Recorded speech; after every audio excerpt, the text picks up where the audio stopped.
Holy shit, what's up, wifey's favorite league? Did y'all miss me or what? I am back from Italy and the UK, and we are back with another weekly recap after a brief hiatus. Shout out to the co-commish Rich for that Angry Man recap. Thank goodness I'm back because he's currently on a 5-game losing streak, and if you thought the last Angry Man recap had a lot of fucks in it, well, I don't want to know how many this other one would have if I wasn't here to do this. So, surprisingly, not a ton has changed while I've been away, but nevertheless, we will cover the updated rankings and look back at the whole slate of games from this weekend. But first, once again, it is time to crown our high score winner of the week and hand out another $10 to none other than Darrell. This is Darrell's 4th time winning the highest score of the week, and he's now guaranteed himself $40 back on the year, and he's currently in first place. Man is coming for the bank this year. Impressive stuff, my boy. As impressive as our first place team has been, it's not quite as impressive as this next team's feat. David's squad has completed 3 last-second comeback victories on the backs of fantasy miracles. A 38-point game out of Derrick Henry on Sunday Night Football, a Hail Mary touchdown bullshit reception by Allen Lazard to beat me on a Monday night a couple weeks ago, and of course, most recently, CD's 40-point eruption just this week.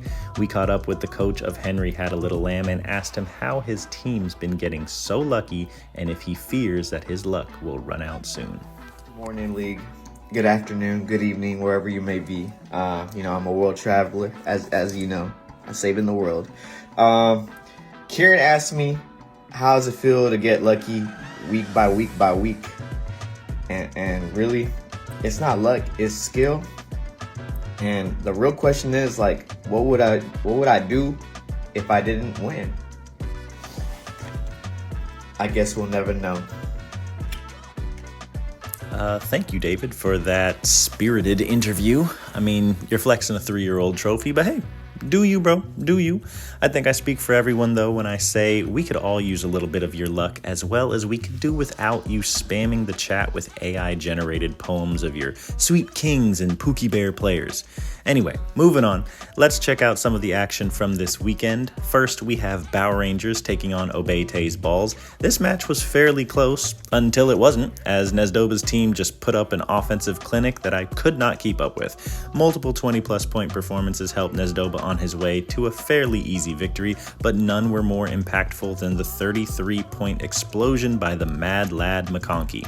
Even a 70-yard touchdown by Jameer Babyback Gibbs couldn't keep pace, and Obeite's Balls picked up another crucial win with a score of 176.67 to 132. Next, we had My Neighbors Saw My Dak taking on Team Plemis. This was a matchup between our last place team and our second place team, but that did not stop Rich from almost pulling off the upset. Rich's team came to play with rookie Maserati Marv putting up a 24-point game, which was the best wide receiver performance out of both teams. Only problem is he was on Rich's bench. Had he been in the lineup, literally in any of Rich's other eligible spots, our co-commish would have ended his losing streak and the light might have returned to his eyes, life would have had meaning again, but instead, it was the vintage performance of number 1 Swiftie Travis Kelce, who was able to give Phil just enough to hold off a late surge by Malik Neighbors on Monday night and propel him to another dub on the year. Phil outlasts Rich with a score of 147.26 to 142.62. Next, we take a look at the matchup between the Miracle Man, Henry Had a Little Lamb, and 4th Down Syndrome.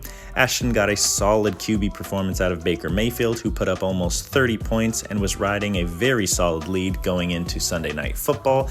Then CeeDee Lamb had the breakout game we all know he's capable of when he dropped 40 points, nearly tying it up and taking David from the jaws of defeat to right on the edge of victory. A couple of field goals from Steelers kicker Chris Boswell on Monday night secured the comeback for David with a final score of 170.81 to 157.45. Next, we look at Chiwiwis taking on the football team. Whew, this one was a bloodbath, y'all. It's never fun going up against the highest scoring team on the week, but it adds insult to injury when you're also the lowest scoring team on the week. That was the case here, and Darrell's team punished Abel's with an embarrassing blowout. Behind Tush Push King, Jalen Hurts' 37-point game, and many other solid performances, Darrell's team was able to win yet another high score of the week, while Abel's squad did not show up as he couldn't even reach 100. Don't worry, buddy. I'm sure you'll put up 180 next week because you play me. So, that's a get-right game. Darrell takes the easy victory with a score of 179.99 to 93.79. Last but not least, we look at My TDs Are Real taking on the West Texas All-Stars. I told y'all Chantel's team was better than her record, didn't I? I said it. Check the tape weeks ago. Once again, her team came to play with another big performance out of Kyler, I Run Like a Badass Toddler Who Just Stole Your Cell Phone Murray. Unfortunately, an early injury to Jordan Love killed any chance for Curtis to keep up with Chantel's team this week, as Chantel picks up her third win in a row as she's getting hot, with a score of 148.48 to 109.44.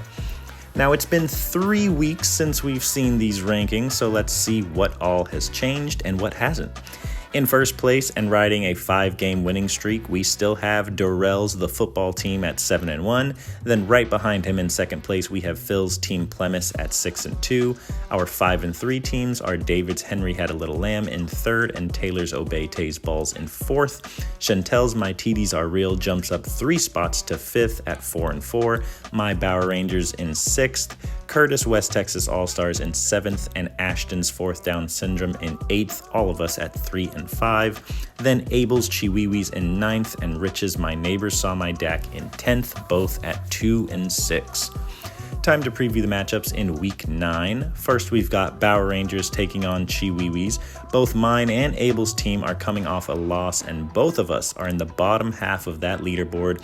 We could definitely use a precious win to keep our playoff hopes alive. Next, we have My Neighbors Saw My Dak taking on West Texas All-Stars. Again, a bottom half matchup taking place as Rich looks to end a 5-game losing streak and Curtis looks to move closer to 500. This could be a make or break game for Rich if he wants to have any chance at the championship trophy this year. Next, we have a great matchup between third place Henry Had a Little Lamb and fourth place Obey Tays Balls. These teams are tied neck and neck at 5-3 in this pivotal game.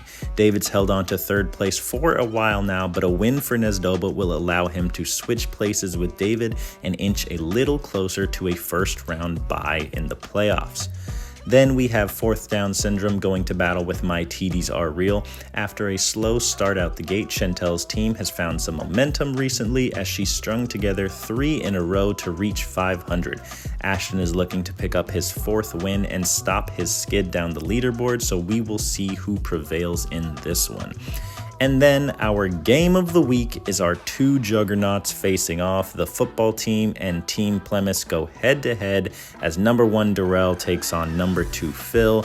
Depending on the score, we could see a new team don the first place crown after this week. Good luck, boys.